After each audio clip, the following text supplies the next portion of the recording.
Boa noite mais uma vez. Se prestar atenção à mensagem que a Ana leu e a prece dela, é meia palestra. Por isso, já me facilitou. Obrigado. Então, vamos lá. Nós vamos trazer aqui o Código Penal da Vida Futura, que é um trecho que está no livro O Céu e o Inferno, um dos capítulos do livro Céu e Inferno, onde Kardec traz a mensagem do que nos espera, do que a gente pode fazer para melhorar, do que a gente pode caminhar fazendo. São 32 itens, cada item leva 3 páginas. Mas a gente não vai lê-los, tá bem? A gente vai pegar só o resumo, só a parte final. Mas antes disso, vamos tentar fazer alguns conceitos, algumas reflexões sobre o que o Espiritismo vem nos trazendo. Então, como eu vos dizia, aqui esse é um slide que eu apresentei na outra palestra das obras, e aqui está nesse livro que a gente vai ver, que é do Céu e Inferno, que é das obras de de Allan Kardec. Eu vou começar isto com uma frase que Haroldo Dutra começa uma das suas palestras, que ele fala sobre o Código Penal. E ele diz o seguinte: a vida é uma gleba que cada um de nós recebe. Uma terra dadivosa, mas você só colhe aquilo que cultiva. Uma gleba é um terreno. Tá bem? Então, a vida que a gente recebe é uma terra que a gente precisa cultivar, que a gente precisa plantar. Porque o que a gente plantar é aquilo que a gente vai colher. E certamente, se a gente perguntar aqui e fizer um inquérito nesta sala, quem quer ser feliz, não vai ter ninguém que vai dizer não. Não é? Quem quer ser alegre? Quem quer ser simpático?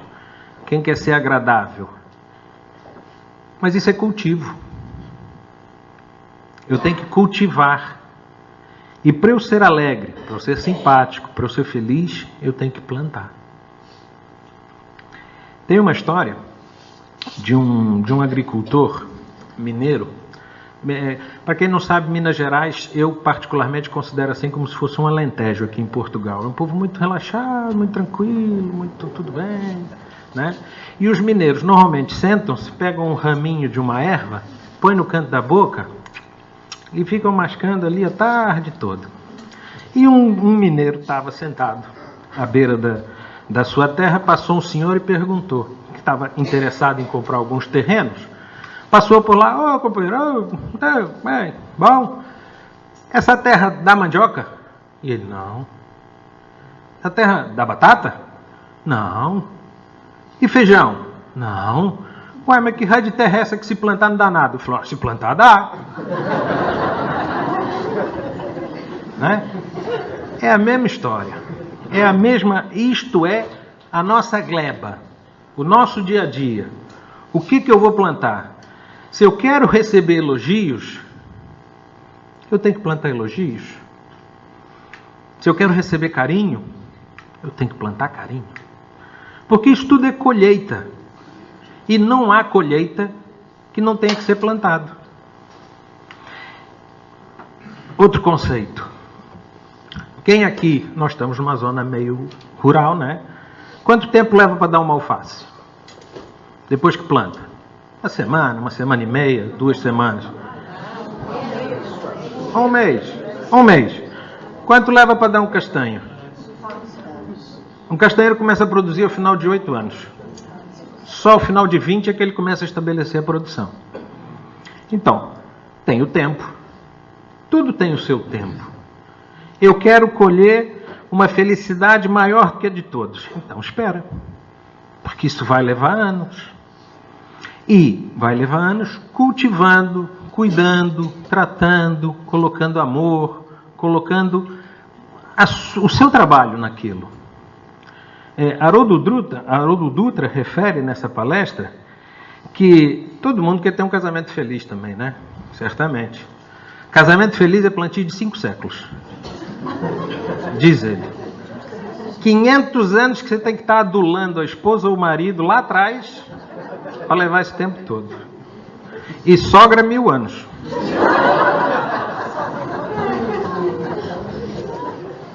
Então, Quer ter um casamento feliz hoje?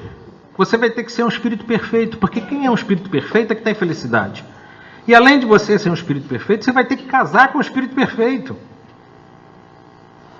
Eu sei que todo mundo aqui é perfeito. E os casamentos é que são complicados, não é? Mas é isso, é a noção de tempo, que as coisas levam o seu tempo, levam as reencarnações que forem precisas. Para a gente ser antipático, são 2 encarnações só. É rápido. Você precisa plantar pouco para colher coisa ruim. Então, é importante que a gente tenha o conceito de que tudo que eu quero hoje, que a minha cabeça coloca que é bom, é cultivo, é plantio, para depois ter a sua colheita. Chico Xavier dizia uma frase célebre que dizia que o plantio é variável, a colheita é certa. Depende do que a gente plantar. E agora vamos fazer o inverso, né? Tudo que a gente plantar de mal, antipatia, mau humor e tudo mais, é o que eu vou colher lá na frente. Ou até hoje. Muitos desses processos reencarnatórios levam esse tempo. Alguns são muito rápidos. Por exemplo, com o suicídio, um espírito compromete a reencarnação instantaneamente. E leva um comprometimento de vários anos. Tá bem? Segundo as obras de Kardec. Então, é importante, mas aqui ninguém está pensando em coisas ruins, como está todo mundo pensando em coisas boas, a gente tem que plantar coisas boas para amanhã ou depois colher. Tem uma história de um senhor que era o responsável por uma fábrica, por um entreposto frigorífico, que ele um dia foi visitar uma das câmaras frigoríficas, entrou, aquilo fechou, e eram quase 6 horas da tarde, todo mundo foi embora, ninguém reparou que o homem ficou lá preso, e ele já estava ficando meio preocupado, meio desesperado, e começa a bater na porta e fazer barulho, não aparece ninguém. Passado uns 15 minutos, vem o segurança da porta, da entrada, o porteiro, vem e abre a porta. Então, o que aconteceu? A porta fechou, mas como é que você sabia que eu estava aqui? Não sabia que o senhor estava aqui, mas é que o senhor todo dia de manhã, quando entra, me dá bom dia, quando sai, me dá boa tarde. Hoje o senhor não me deu boa tarde, é porque o senhor não saiu. Olha um gesto que salvou a vida do homem. Dizer boa tarde, bom dia para um empregado dele. Então, não adianta, que a gente não vai conseguir colher aquilo que a gente não plantar. E, durante muito tempo, a gente acreditou que o que era bom vinha de fora. Não é? Por exemplo, eu vou ser feliz o dia que eu conseguir ter uma determinada quantia em dinheiro. E aí você encontra pessoas na sua vida que têm essa quantia e não são felizes. Eu só vou ficar bem quando eu tiver aquela casa. Mas você vai ver os vizinhos, eles estão brigando naquele mesmo bairro, naquele mesmo lugar. Então, não é a casa que te traz essa felicidade, não é esse dinheiro que vai te trazer essa felicidade. É aquilo que você foi plantando durante as suas reencarnações.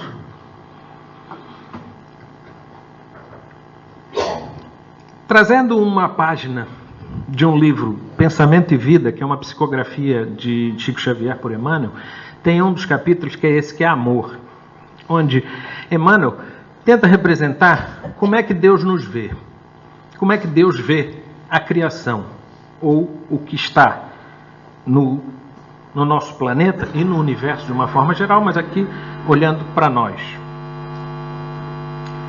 E o livro diz assim, o capítulo: o verme é amado pelo Senhor, que lhe concede milhares e milhares de séculos para levantar-se da viscosidade do abismo, tanto quanto o anjo que o representa junto do verme. Deus está olhando para o verme, que vai ter que fazer esse processo todo para chegar a anjo, da mesma forma que ele olha para o anjo. Tem a mesma atenção, o mesmo respeito por cada um, não é? E olha que curioso, a seiva que nutre a rosa é a mesma que alimenta o espinho dilacerante. Ninguém gosta dos espinhos da rosa, né? Machuca, dói, mas todo mundo gosta da rosa. Mas é o mesmo, o que alimenta um é o que alimenta o outro. Tanto pode ser uma rosa, como pode ser um espinho. Na árvore em que se aninha o pássaro indefeso, pode acolher-se a serpente com as suas armas de morte. Eu posso ter um pássaro que canta lindamente e posso ter uma serpente que causa a morte instantânea de quem for atacado por ela. Tudo isso é nutrido e habita, está tudo junto, não é? E no espaço de uma penitenciária respira com a mesma segurança o criminoso que lhe padece as grades do sofrimento e o correto administrador que lhe garante a ordem. Dentro de uma penitenciária tem gente que está pagando pelos seus crimes e tem gente que está zelando pela segurança daqueles. Quem é o ruim? Por que os dois têm que ficar dentro da penitenciária? Porque cada um tem o seu papel. E Deus ama, e Deus respeita, e Deus observa todos esses com o mesmo interesse, com o mesmo cuidado. Trazendo a questão do tempo, para a gente ter um exemplo, numa das respostas do Consolador, que tem um capítulo que diz sentimento, é perguntado a Emmanuel como devemos compreender o gênio.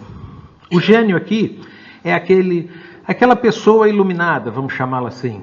Aquela criança que com 2 anos toca piano melhor do que ninguém. É aquela criança que com 5 anos sabe as capitais do mundo inteiro, sabe falar sobre física quântica e não sei o quê.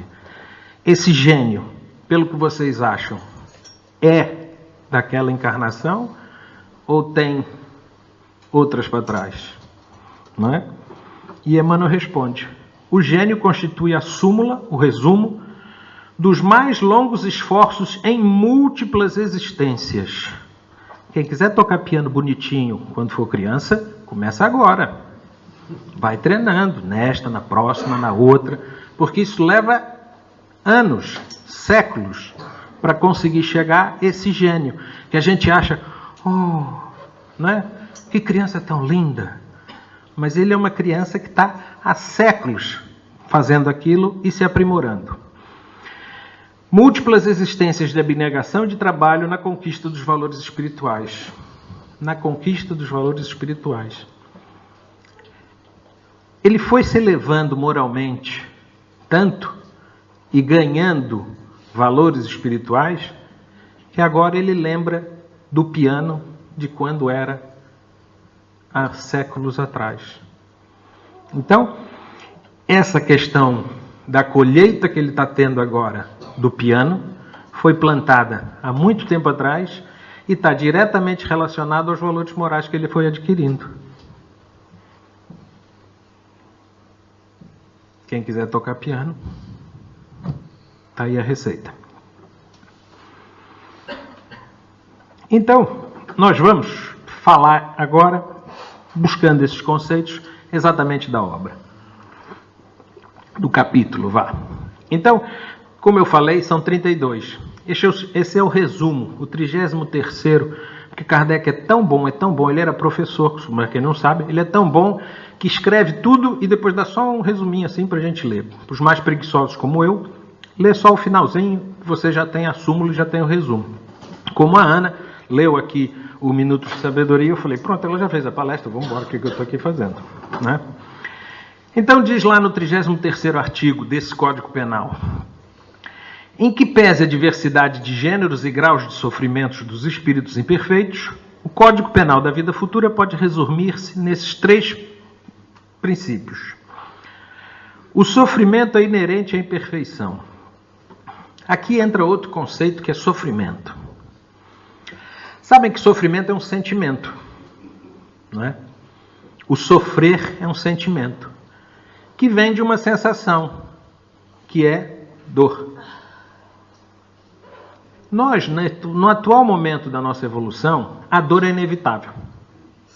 A gente tem que passar pela dor. A dor é aquela colheita que a gente fez durante esse tempo todo. Mas o sofrimento, a sensação de sofrer, que isto me causa muita dor, que isto é de cada um. Não sofre igual quem tem um prego no pé. Uns têm o prego no pé, dói, vai doendo de todo mundo. Mas, aguenta, vamos embora. E outros, ai, coitado, não posso fazer nada, que eu não tenho prego no pé. E por aí afora. Então, sofrimento é um sentimento que é inerente à imperfeição. Que imperfeição? Moral. Essa imperfeição moral é que vai me fazer ter mais sofrimento.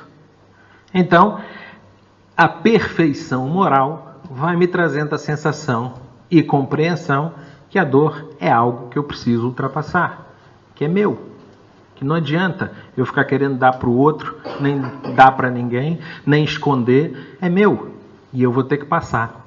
Essa dor faz parte da nossa sementeira, faz parte do nosso plantio. Por quê? Porque consigo depois ter uma colheita melhor, mais ligada àquele meu estágio evolutivo. Então, como o sentimento, sofrimento, no Céu e Inferno, no capítulo 5, Kardec explica. Sendo o sofrimento inerente à imperfeição, não é? Aquela evolução moral, sofre-se por tanto tempo quanto se for imperfeito. O tempo aqui vai ser o mesmo que eu levar essa imperfeição comigo. Eu vou ter a sensação de sensação de sofrimento durante esse tempo que eu achar durante o tempo que eu achar, não, desculpe, durante o tempo que eu tiver essa imperfeição moral. Como se sofre de uma doença por tanto tempo quando não se consegue extinguir as suas causas? Ou seja, eu preciso descobrir qual é a minha doença para eu resolver e curar-me, não é? E ultrapassar essa doença. É a mesma coisa na questão do sofrimento. Enquanto eu não descobrir o que me faz esse sofrimento, que eu tenho esse sofrimento, eu não vou conseguir extingui-lo. Eu vou ter que primeiro fazer uma reflexão e descobrir, mas por que eu sofro assim?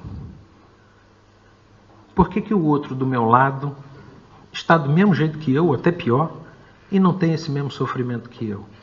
Porque o sofrimento está ligado a uma imperfeição moral, está ligado a uma questão moral. E qual é? Cada um sabe a sua. Se não sabe, tem que se fazer e procurar, e tentar descobrir qual é essa imperfeição que me faz ter esse sofrimento. Não é? Por exemplo, a inveja. Se eu tiver plantado a inveja durante várias encarnações, eu hoje ainda vou colhendo um pouquinho de inveja. E esta inveja é o que me faz sofrer, eu ficar me remoendo por que ele tem aquilo, aquela tem aquilo e eu não tenho. Não é? Isto faz com que a gente vá tendo as nossas imperfeições, vão ficando cada vez mais afloradas. E a gente precisa plantar algo para tirar essa inveja de perto da gente. Que pode ser a abnegação. Não é? Não preciso. Sigo em frente. E assim que um homem orgulhoso sofrerá as consequências do orgulho, da mesma maneira que um egoísta as do egoísmo. Isso tem a ver com afinidade. Vocês acham que se pensarem e começarem a ser muito egoístas, quem é que vai chegar perto de vocês? Vai juntar uma porção de egoísta perto de vocês. Se estiver orgulhosos, vai juntar uma porção de orgulhosos. Porque isso vai aproximando, a gente tem uma afinidade com esse tipo de sensação, a gente vai vibrando e aquilo vai acumulando cada vez mais. Certa feita, Chico Xavier foi a um presídio, né?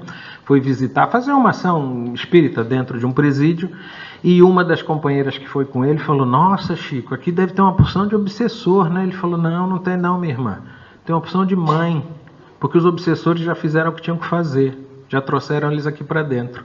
Agora, o que estão aqui à volta são muitas mães pedindo e orando para que esses seus filhos consigam ultrapassar esse momento. Então, isto vai unindo, né?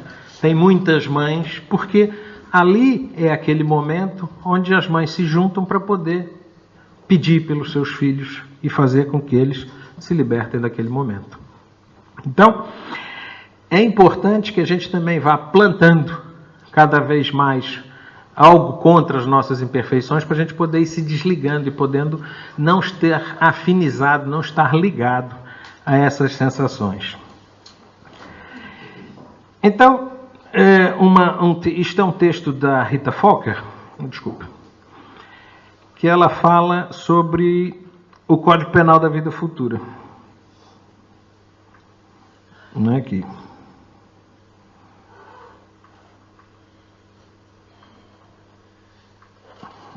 Né? Que ela diz que fica nítida a noção de que sofremos em razão de como somos e não em razão daquilo que fizemos. Ou seja, é certo que o que a gente fez é um compromisso, é a dor, mas o sentimento é que faz com que a gente sofra. E está diretamente ligado às minhas questões morais, à minha perfeição, à minha capacidade de elevação moral. E quando mudamos nosso modo de pensar, sentir e agir, conseguimos minorar o sofrimento. Se a gente consegue se libertar dessa forma de pensar, a gente vai se libertar. Embora ainda continuemos sofrendo os efeitos das causas que deflagramos. Ou seja, isto não vai fazer com que a gente se liberte completamente, porque a gente ainda tem que dar o testemunho daquilo que a gente fez, não é? Porque a gente traz uma série de compromissos, uma série de imperfeições que a gente precisa ir se libertando, encarnações e encarnações. Voltando ao 33º item, Kardec diz que toda imperfeição, assim como toda falta dela promanada, ou seja, que dela vem, toda imperfeição e toda falta que venha dela, traz consigo o próprio castigo nas consequências naturais e inevitáveis. Assim, a moléstia pune os excessos e da ociosidade nasce o tédio, sem que haja mister de uma condenação especial para cada falta ou indivíduo. Vamos tentar traduzir isso, que isso também não é muito fácil de traduzir. Toda imperfeição, assim como toda falta dela promanada, traz consigo o próprio castigo nas consequências naturais e inevitáveis. Castigo aqui é uma palavra já muito pesada. Castigo era uma palavra que era usada na altura. Não é? A gente tem que lembrar que o livro já tem alguns anos. Já tem cerca de 153 anos. Então, isto faz com que aquele ato que eu cometi faça-me ter um compromisso, faça-me ter uma responsabilidade, não é? A moléstia pune os excessos e da ociosidade nasce o tédio.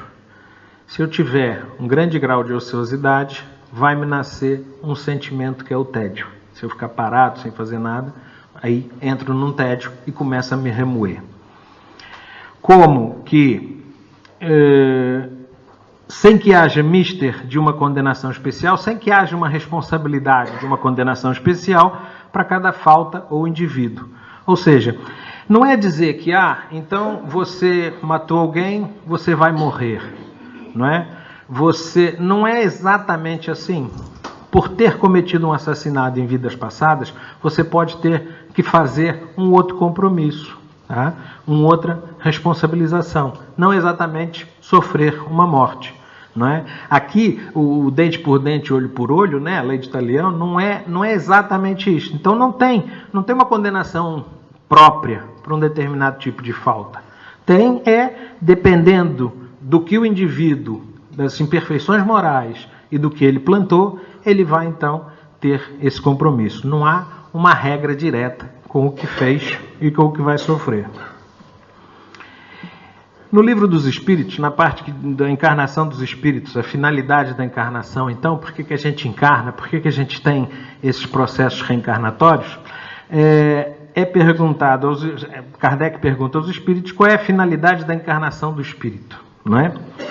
Pensando naquele conceito de que se eu planto, eu vou colher, eu plantei em vidas passadas, eu vou reencarnar para colher. Não é? Então, Deus a impõe, a reencarnação, com o fim de levá-los à perfeição. Este momento reencarnatório vai fazer com que eu chegue à perfeição, mais lento, mais rápido, de acordo com aquilo que eu for exemplificando, com aquilo que eu for fazendo nessa reencarnação. Mas para chegar a essa perfeição, eles devem sofrer todas as vicissitudes da existência corpórea.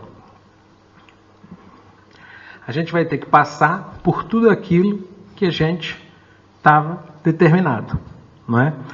E existe um trecho de um livro, Ação e Reação, que eu vou ler, que é um trecho onde o livro Ação e Reação é um livro escrito ou ditado por André Luiz. André Luiz vivia numa colônia Nosso Lar, na colônia Nosso Lar. E André Luiz depois de um tempo, começou a fazer vários trabalhos dentro da colônia Nosso Lar, e um deles ele vai com Hilário, um companheiro, um orientador seu, vai ter com o Druso. Druso era um dos mentores, era um dos organizadores dos trabalhos nas colônias vizinhas e Nosso Lar. Então, eles estavam num momento que estavam discutindo sobre a ligação do corpo, as questões do físico e tudo mais, a reencarnação. Então, Druso, a certa altura, começa a explicar para eles porque Hilário fica em dúvida, porque Druso fala na dor expiação e na dor evolução. Não é? Um conceito que os espíritos têm para dois tipos de dor. Então, Druso explica para Hilário e André Luiz. Em muitas ocasiões, no decurso da luta humana, nossa alma adquire compromissos vultuosos nesse ou naquele sentido. Habitualmente, logramos vantagens em determinados setores da experiência, perdendo em outros. Ou seja, em determinado ato, a gente ganha vantagem no sentido de melhoria, e no outro a gente perde, porque a gente comete ainda imperfeições. Não é?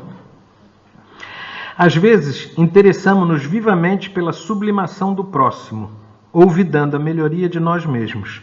A gente fica pensando tanto nos outros que esquece da gente. A gente acha que os outros é que tem que fazer, a gente é que não tem que fazer nada. Ah, essa palestra era boa, fulano veio ouvir. Mas ele não está aqui. Quem está aqui sou eu. Se calhar é boa para mim. Não é?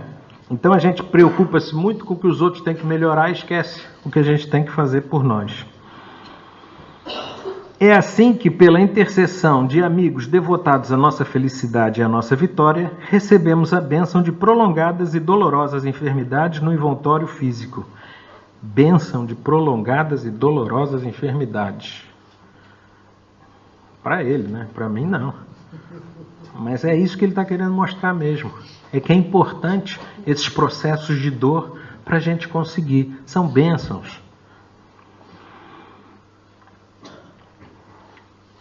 Seja para evitar-nos a queda no abismo da criminalidade, seja mais frequentemente para o serviço preparatório da desencarnação, a fim de que não sejamos colhidos por surpresas arrasadoras na transição da morte. O infarte, a trombose, a hemiplegia, o câncer penosamente suportado, a senilidade prematura e outras calamidades da vida orgânica constituem, por vezes, dores auxílio, para que a alma se recupere de certos enganos em que haja incorrido na existência do corpo denso. Todos esses processos que a gente sofre com o avançar da idade são processos que fazem com que a gente reflita e repense na nossa condição. Muitas vezes isto é uma dor auxílio que faz com que a gente pare e pense naquilo que vai no porvir, no que vai acontecer. Não é?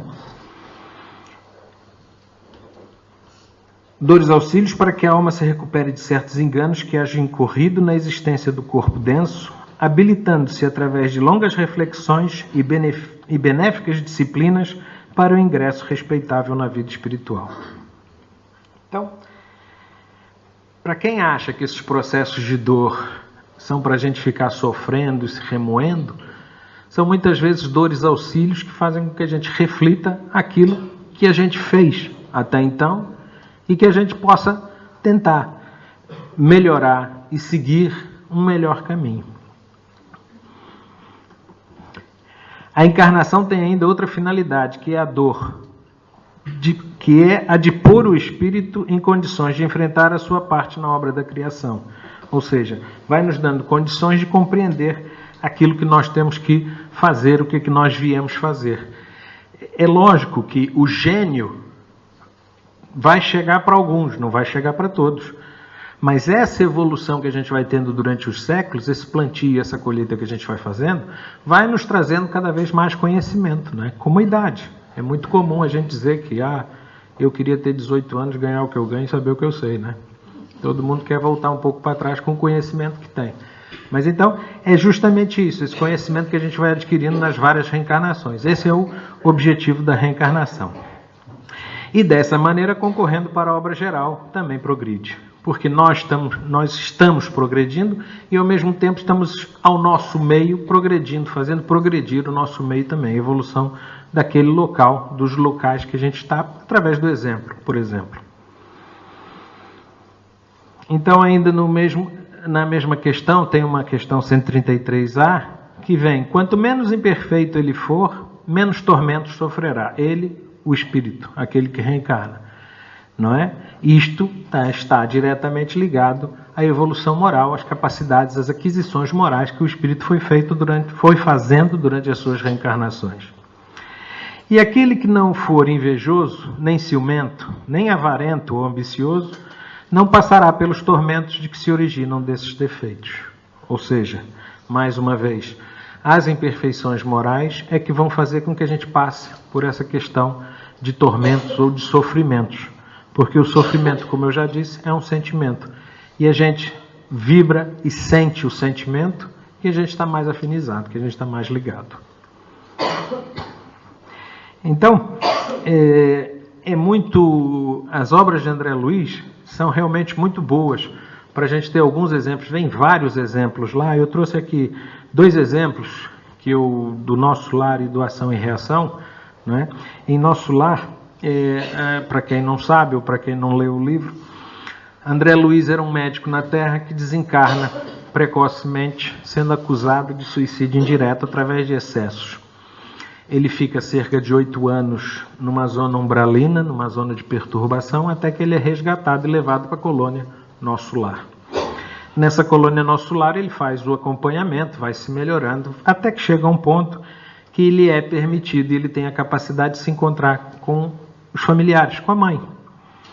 E num dos capítulos relata exatamente esse encontro com a mãe.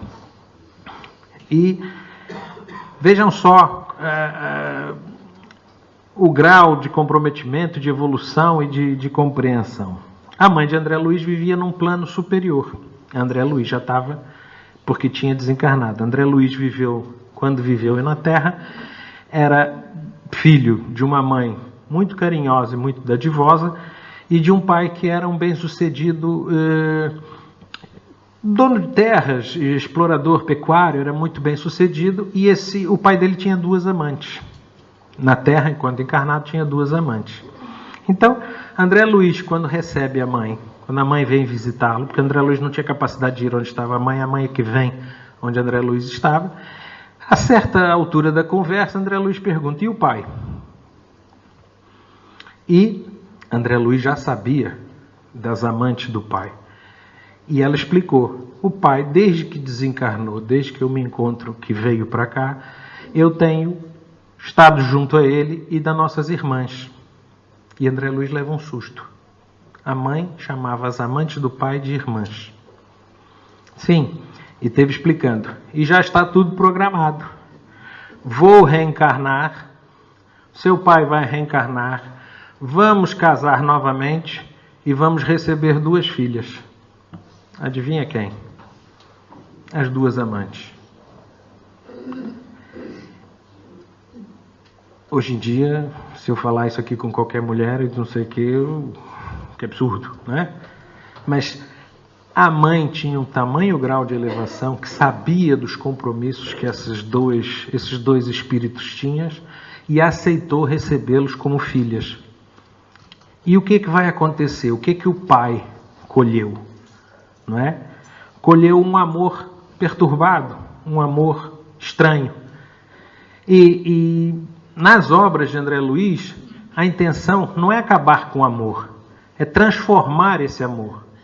Esse amor que André Luiz tinha para aquelas dois espíritos que eram amantes, ele ia ter que transformar em amor paternal. Então ele não é para acabar com o amor, ele vai transformar. Então ele transforma isso em amor paternal. Provavelmente, e a mãe dizia, quando chegar na adolescência das nossas filhas, aí o teu pai vai colher os frutos. Aí vai haver a colheita. Por quê? Porque ele vai ter que se libertar desse amor paternal. e vai ser tipo, vai entrar alguém pela porta e vai pedir a mão das filhas dele. Pedir a mão já é um bocado antiquado, né? Mas vai pedir a mão. Se não for chegar lá e entrar pela porta e dizer, olha, esse é meu namorado, vou pro quarto. Não é? É mais moderno hoje, não é? Mas vamos pensar que eles vão, o namorado vai entrar e vai pedir a mão. Então, esse vai ser o conflito e esse vai ser o momento que o pai de André Luiz vai ter que colher os seus frutos. Aquilo que ele plantou, ele vai ter que colher. Ele vai receber, de uma outra forma, aquilo que ele andou a fazer. E isto, a mãe de André Luiz falava com uma serenidade, com uma tranquilidade, que não se passa na cabeça de ninguém aqui dentro, nem na minha. Não é?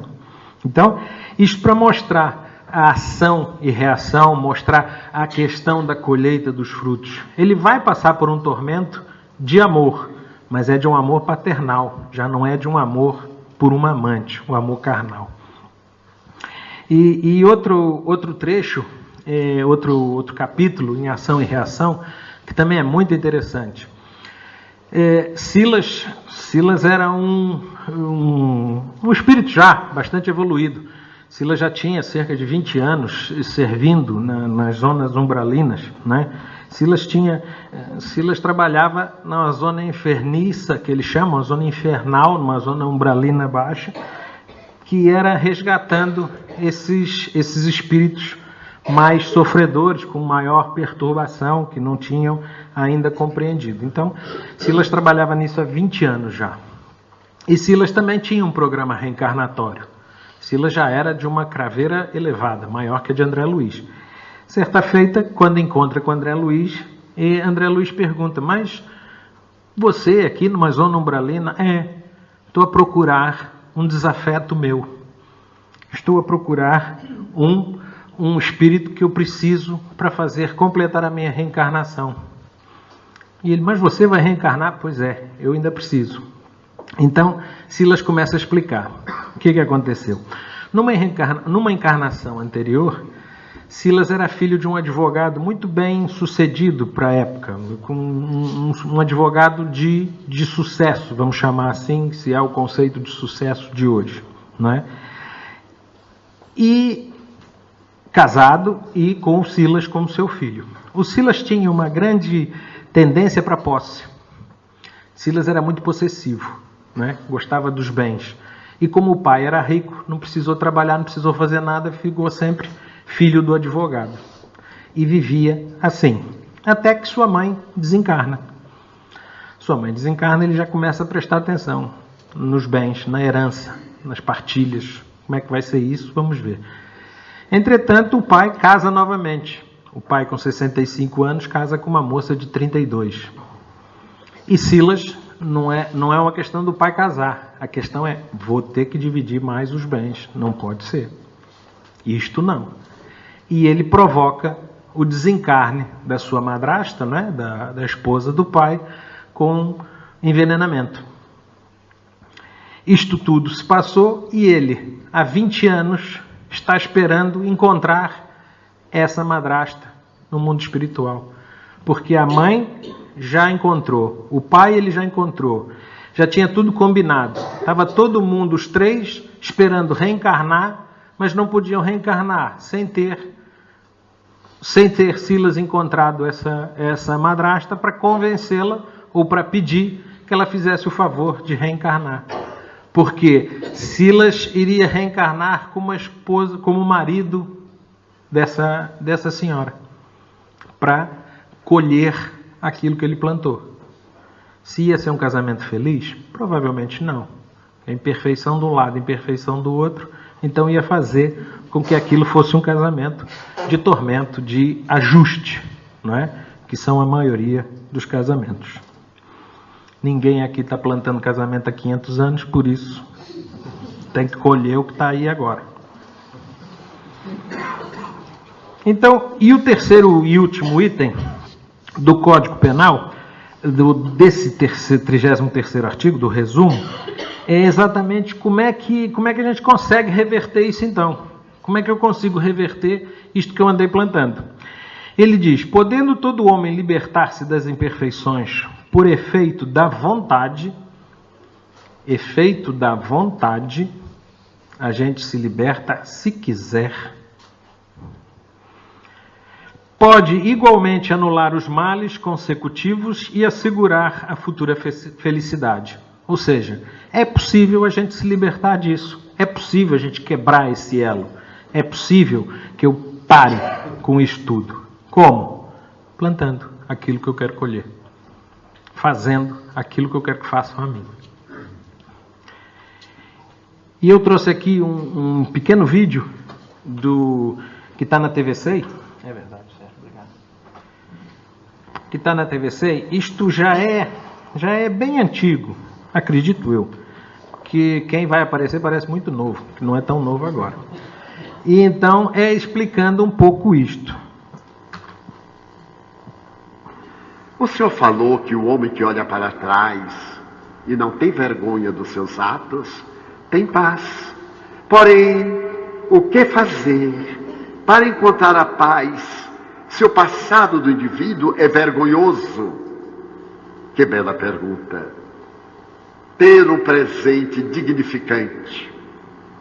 Possuir uma atualidade realizadora. Porque no amanhã, quando ele olhar para trás, ele não irá ao passado remoto, mas ao passado próximo, e verá quanto ele progrediu. A lei não é de punição, a lei é de amor. Um dia perguntou uma jovem que abortara 4 vezes: o que é que eu deverei fazer?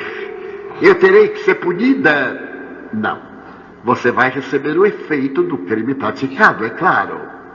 Mas você pode reabilitar-se antes desses efeitos, tornando-se mãe. Porque a criancinha que ela expulsou era o mesmo espírito que tentou 4 vezes. E na primeira oportunidade ela se permitiu que a ser rejeitado viesse. E ele veio com várias marcas, porque era o fruto de um amor rebelde do passado que se suicidara. E ele necessitava da reencarnação por intermédio dela. Viram?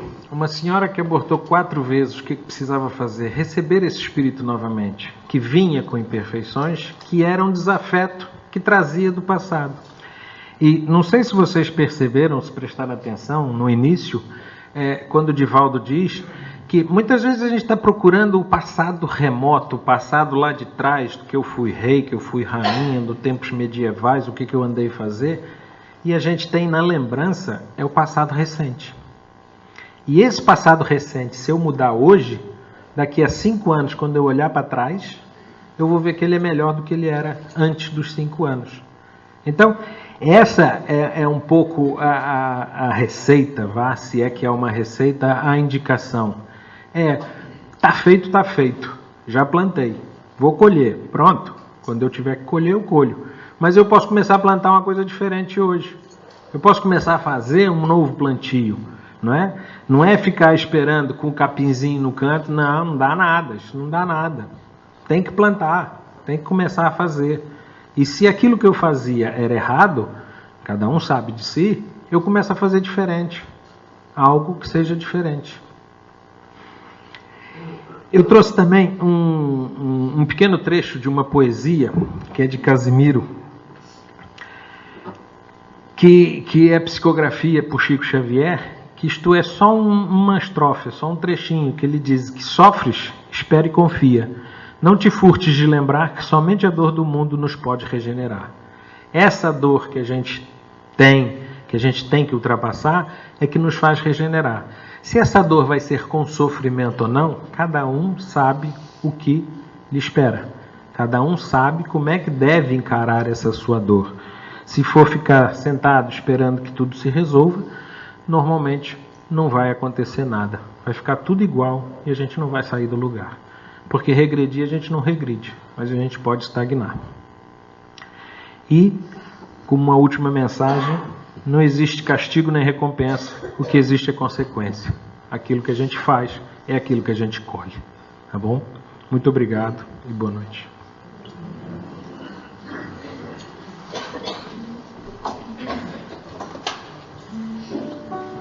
Página 39.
Vamos orar.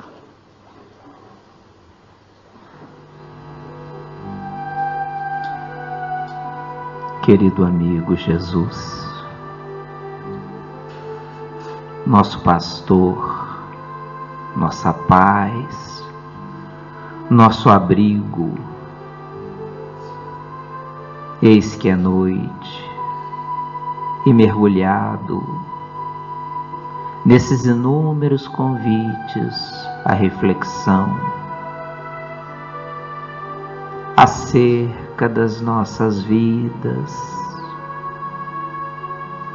nós que nos encontramos reencarnados, muitos outros,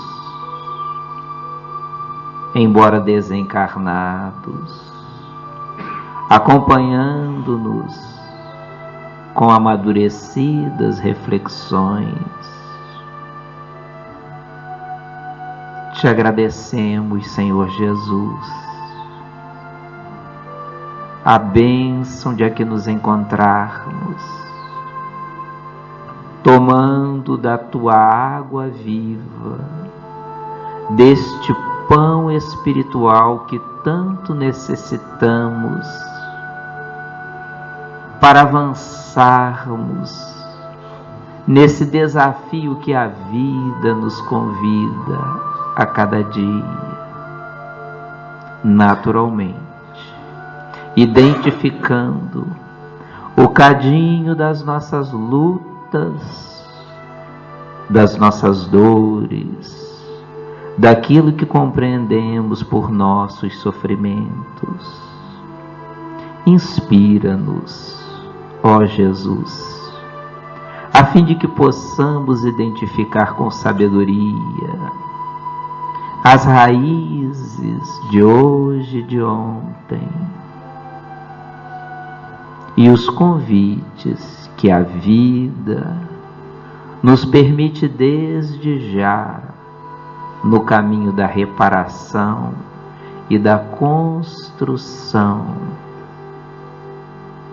de dias, de tempos melhores em nossas existências. Muito obrigado, Senhor Jesus, por ao identificarmos os passos infelizes que eventualmente tenhamos dado na inveja, no egoísmo, no orgulho, nesta ou naquela delinquência, nós podermos, Senhor Jesus, ouvirmos o teu convite, o teu apelo para o trabalho de reparação desde já. Inspira-nos através dos amigos espirituais, convertendo em nós a culpa pela responsabilidade, o conflito pelo trabalho no amor. Vem, Jesus, enriquecer nossas vidas de oportunidades, de construções felizes.